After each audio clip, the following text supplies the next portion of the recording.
This tutorial will guide you through the steps to set up a smart pet feeder, allowing you to automate feeding schedules for your pets and monitor their eating habits remotely. Unbox and assemble the feeder. Unbox your smart pet feeder and follow the manufacturer's instructions to assemble it. Ensure all parts are securely attached, including the food container and feeding tray. Download the app.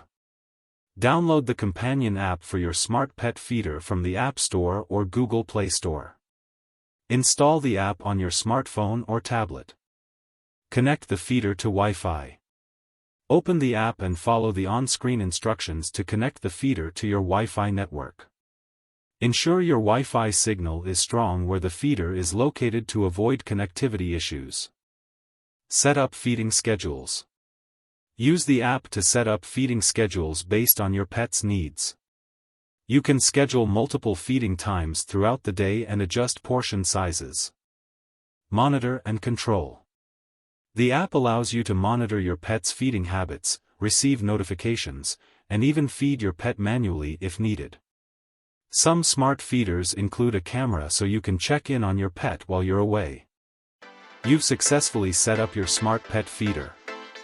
Now you can ensure your pet is fed on time, even when you're not home. Don't forget to like, comment, and consider subscribing for more tech tips and tutorials. Thanks for watching Cyber-Theo. Check my links below.